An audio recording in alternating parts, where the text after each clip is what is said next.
The meeting has begun, but we will be calling roll right after a pledge of allegiance. And Jeff, I think you are closest to the flag. If you would lead us in the pledge. I pledge allegiance to the flag of the United States of America and to the republic for which it stands, one nation, under God, indivisible, with liberty and justice for all. And Lynette, would you call the roll, please? Thank you. Good morning. And deal with any telephone issues we need to talk about. Yes, I certainly will. Today is Thursday, November 18th, 2019, and this meeting is being live audio streamed. Monday. Excuse me, Monday. Thank you. Before I call roll, just a couple of housekeeping items.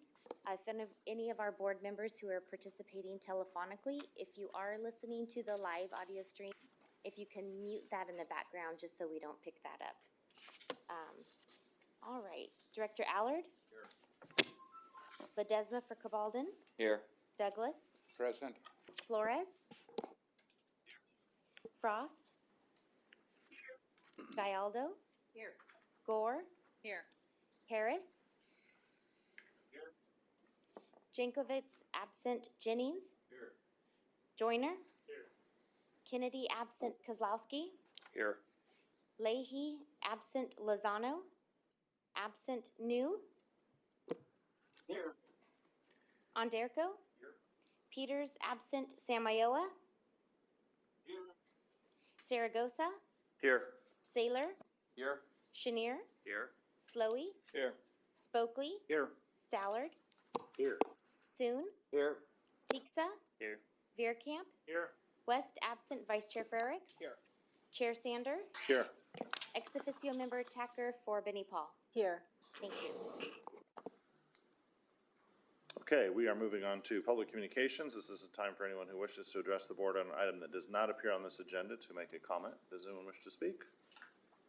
I have no cards turned in. All right. We are going to move right along to our only agenda item. This action item is adoption of the 2020 Metropolitan Transportation Plan, Sustainable Community Strategy, its certification of the final EIR, that's Environmental Impact Report, adoption of findings of facts, statement of overriding considerations, mitigation monitoring and reporting program, and the approval of amendment number 18 to the Metropolitan Transportation Improvement Program and Air Quality Conformity Analysis. And I think, Clint, I just saved you a whole bunch of words, so you're up.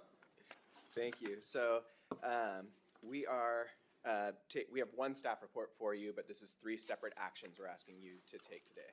Clint, you weren't wounded in the production of this document, were you? I got typing a little too quick. All right. And lost control. Do I have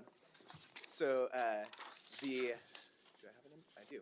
So we are first acting on Amendment 18 and the air quality conformity analysis that supports both the MTIP amendment and the MTP SES document itself. We are looking for the resolution certifying our final EIR findings and our mitigation monitoring and reporting program. And then last action would be adopting a resolution to pass the 2020 MTP SES and all of the appendices. So I'm going to go through this really quickly, but your plan is this time really built around 4 primary policy objectives, each with some key strategies. And each of those policy objectives in the plan document are outlined with a number of supporting policies, actions, and performance indicators. Building vibrant places, key there is infill development and housing product diversification or choice. Fostering the next generation of mobility solutions. So this is really innovating with the way that we're providing mobility, getting pilot testing out there to look at new ways for people to get around. The modernizing the way we pay for transportation, that's a major one in this plan. So the plan is committing us to looking for a sustainable replacement of the fuel tax that is diminishing over time. So road pricing strategies, managed lanes, it's the first time they've appeared in an MTP SES. That is a major part of this plan. And then finally, building and maintaining a safe, reliable, multimodal transportation system. So this plan is investing $35 billion. It is prioritizing first, maintaining our existing system, fixing it first, innovation second, and then strategic capacity, strategic and cost-effective capacity investments where they are needed. So we're adopting this plan 3 months earlier than we had originally planned. The reason for that is the safe vehicles rule is modifying some of the assumptions around fuel efficiency that our plan is based on. That rule goes into effect later in November. So we were in a position with our plan schedule where we were able to go through our normal process that started around December of 2017 with some issue exploration, some policy framework adoption. We went through multiple points of input with both your local staff, members of the public, through public workshops over the last 2 years, and then we were able to hold our formal public comment period on all 3 of the documents that you're acting on today without any truncating of that process. We had already planned to advance that public comment period early in the process so that we weren't dragging the public comment period through the holiday season, where it's just a little bit tougher to get genuine input. So that's why we're here early today. But overall, your process has stayed intact. We're just getting a plan 3 months early this time around. So with the adoption of this plan today, it'll set us down the path of implementation. We will immediately begin pursuing the activities and the actions that are outlined in the plan. We've already got grants out to begin working on the testing of pricing strategies.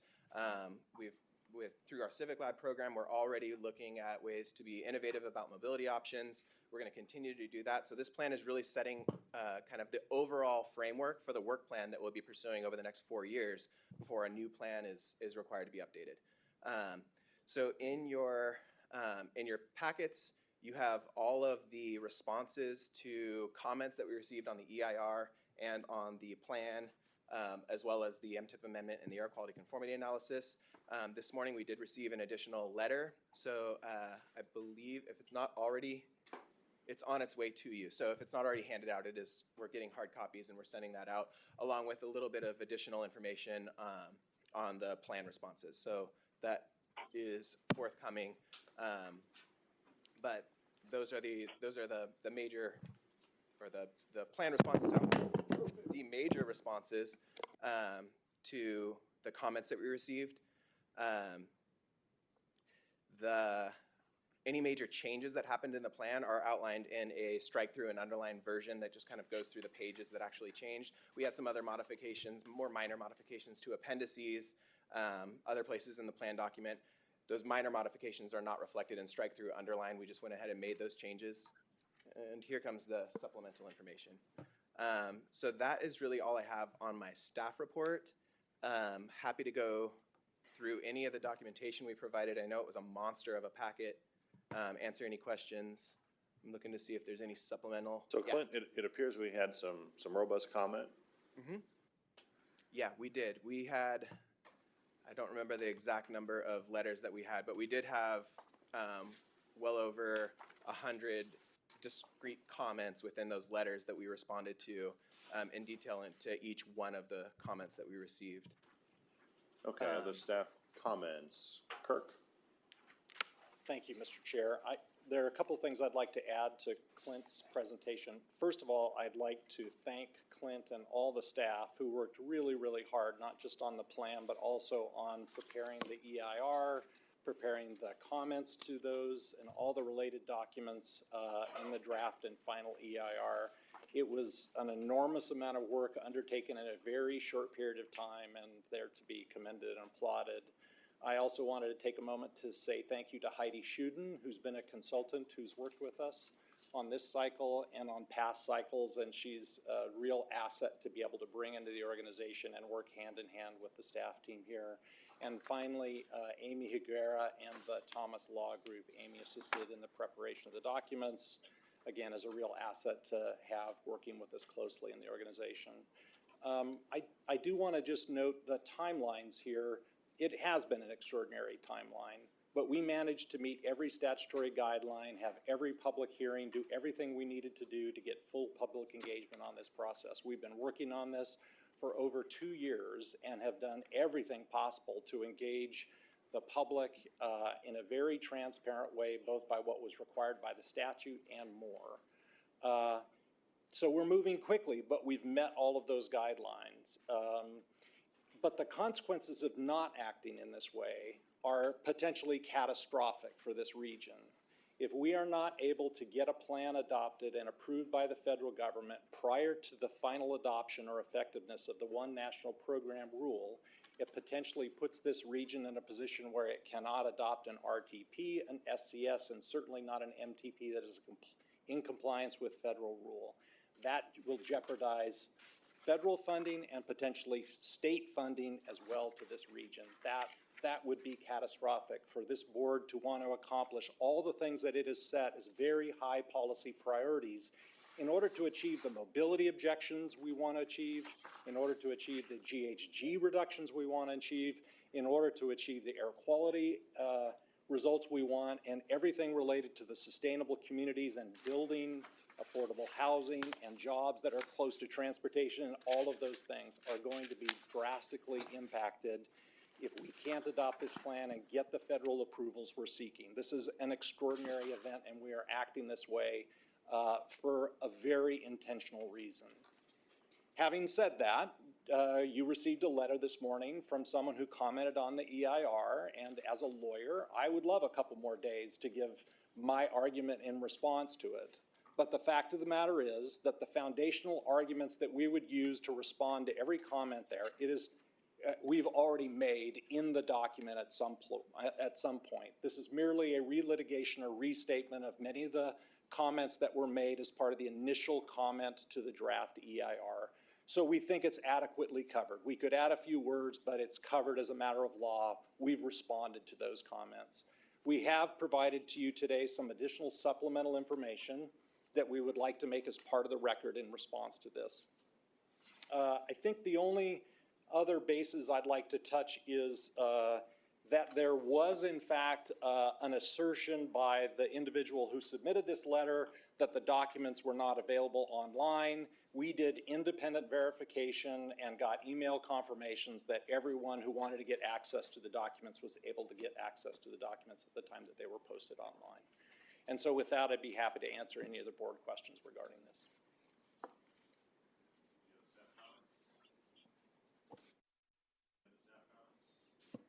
Any other staff comments? There we go.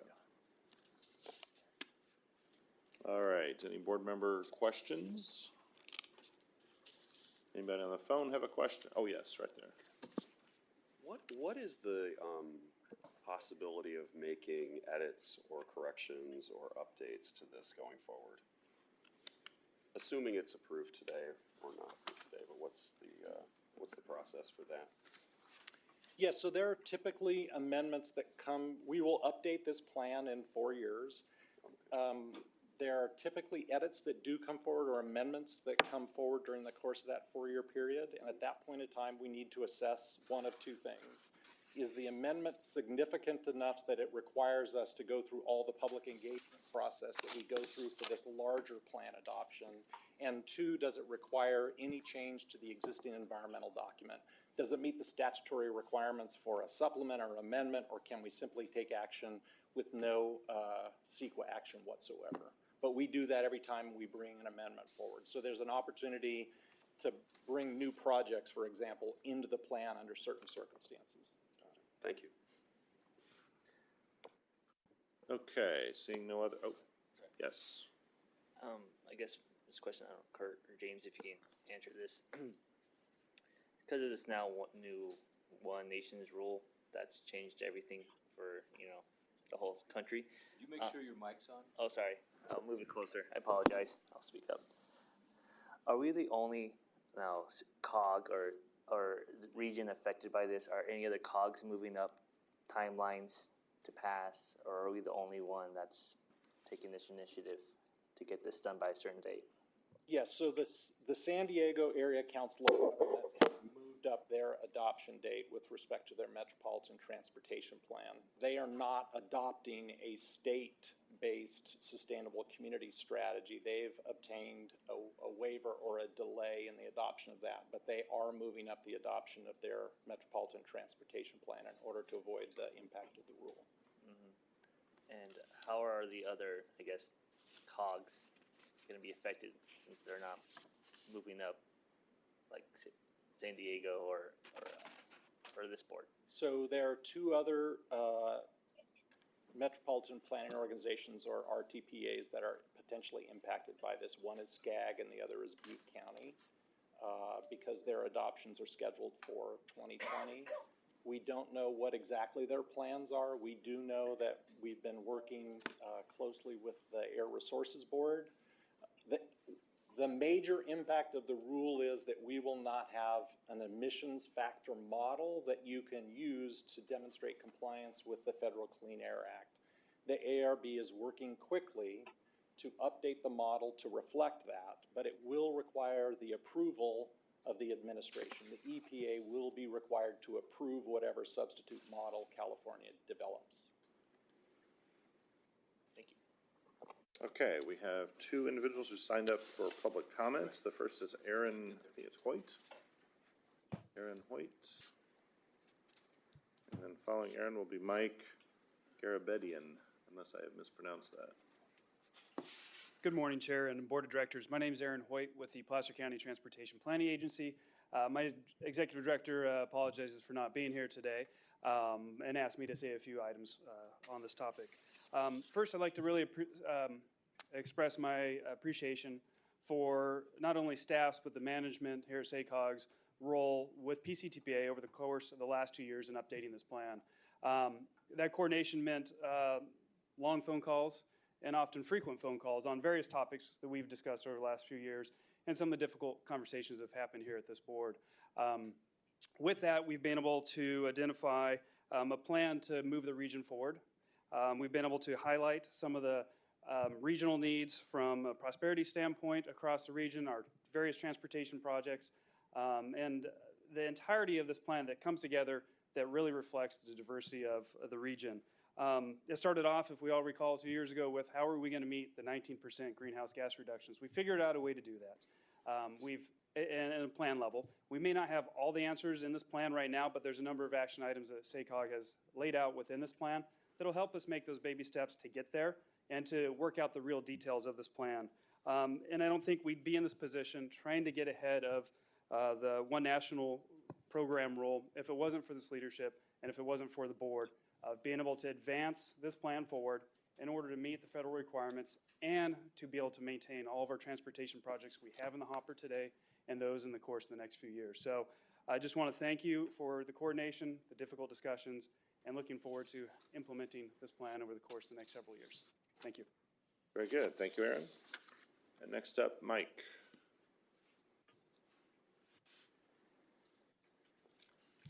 Good morning. I'm Mike Garabedian, representing Placer County tomorrow. Our view is that Placer Parkway is the tail, this is for us, it's the tail that wags the SACOG dog on your MTP project list. Namely, Placer Parkway, as you may all know, but just to repeat briefly, it would be a 15-mile freeway opening vast areas for development.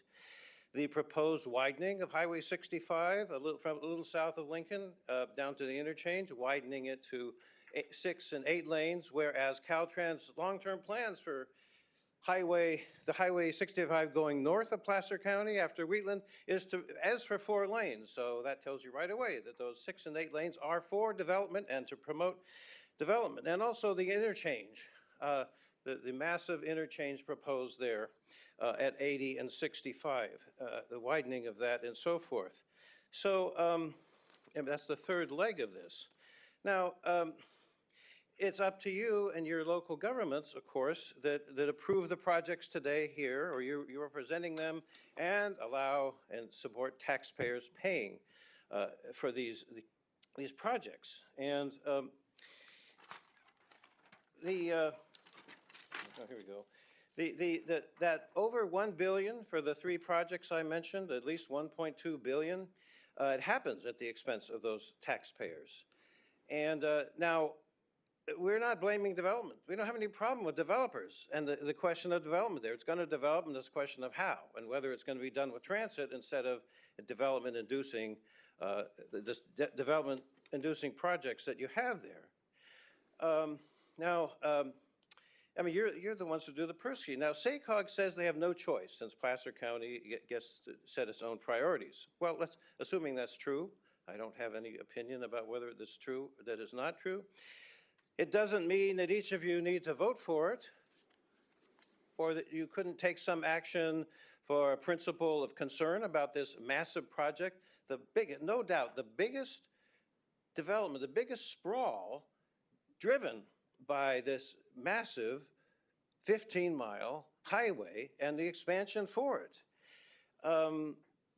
So, you know, we would like to see, you could suggest, okay, it's time for us to start planning for some alternative to causing all of this greenhouse gas emission. And as well, might qualify, our view is that a vote for this is a vote for sprawl, a vote for massive greenhouse gas emissions increases. It's certainly, there's nothing sustainable about this. And excessive vehicle miles traveled. I think it's really critical to do something about, do something about that. Now, this is happens to be my first involvement in this plan. So I think this plan is going to be essential to us. I first got involved in this issue organizing against Measure M that was defeated with the help of my organizing, as well as the whole Republican Party and the Tea Party even opposing it, other people opposing it in our county. And of course, you know, it's coming back next year because of a bill that's been signed, coming back in 3 of the cities. And we will continue to organize against that. And tools like this, I think, will help us deal with the funding problem so we can do our best to stop Placer Parkway dead in its tracks. Thank you. Thank you for that comment. Welcome. All right, any other public comments? It's a rather momentous occasion. We work years to get to this point. Certainly have time for any other comments. All right. Seeing none, I'm going to close the public hearing. Any other comments or questions from directors or anyone on the phone? All right. I'll move staff's recommendation. Second. Motion made and seconded. Any discussion? I think we're doing a roll call. Yes. What we need is 3 separate actions on All right. the 3 items. So amendment number 18 and the air quality conformity is the first. All right, amendment number 18, vote number 1 is on approval of amendment 18 to the Metropolitan Transportation Program and air quality conformity analysis. All right, motion made and seconded. We're doing a roll call in it. Yes, thank you. When your name is called, please either say yes or no. Pixa, Yes. Harris,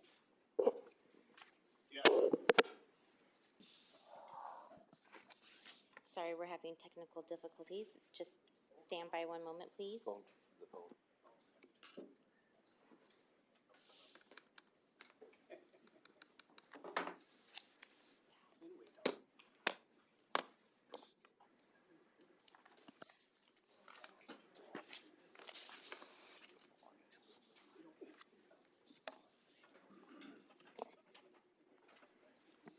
Okay, thank you. Harris, could you repeat your vote?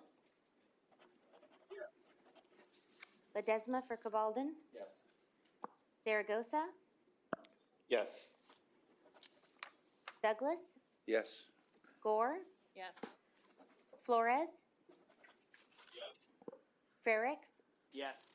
Gallardo? Yes. Joyner? Yes. Kozlowski? Yes. New? Onderko? Yes. Allard?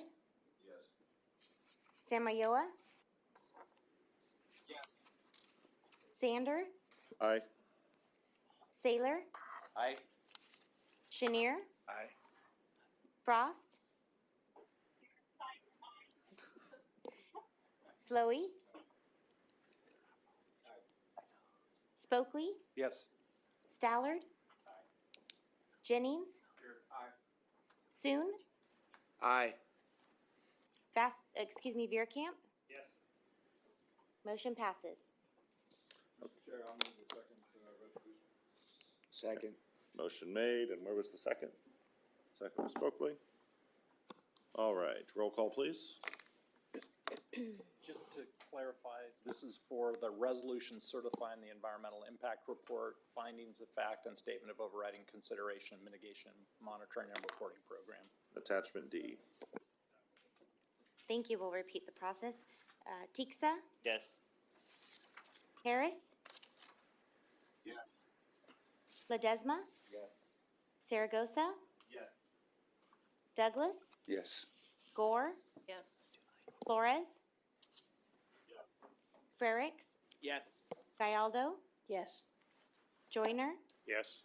Kozlowski, Yes. New, Yes. Onderko, Yes. Allard, Samayoa, Sander, Aye. Saylor, Aye. Chenier, Aye. Frost, Slowey, Spokely, Yes. Stallard, Aye. Jennings, Soon, Yes. Veerkamp, Yes. motion passes. Mr. Chair, I'll move the 2020 MTP SCS plan and appendices. Second. And the second was Mr. Suen. All right, this is attachment E. Roll call, please. Thank you. Tiksa, Aye. Harris, Yes. Ledesma, Yes. Saragosa, Yes. Douglas, Yes. Gore, Yes. Flores, Frericks, Aye. Gallardo, Yes. Joyner, Yes. Kozlowski, Yes. New, Yes. Onderko, Yes. Allard, Samayoa, Sander, Aye. Saylor, Aye. Chenier, Aye. Frost, Slowey, Aye. Spokely, Yes. Stallard, Aye. Jennings, Aye. Soon, Yes. and Veerkamp. Yes. Motion passes. All right, those are our action items for the day. Is there any other matter that needs to come before SACOG? I will remind the board, we will meet again this week on Thursday, November 21st, at our regular time in this room, 9:30 a.m.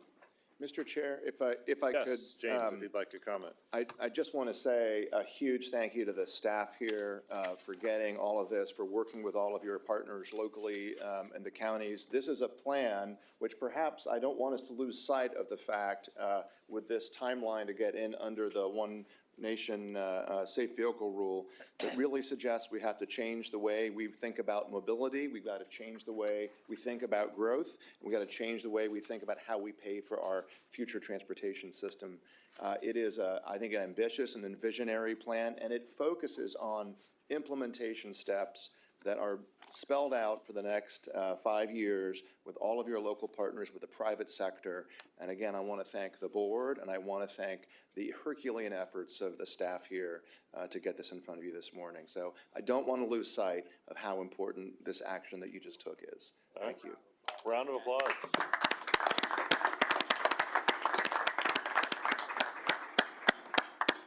And now we've got to do it all over in what, 4 years?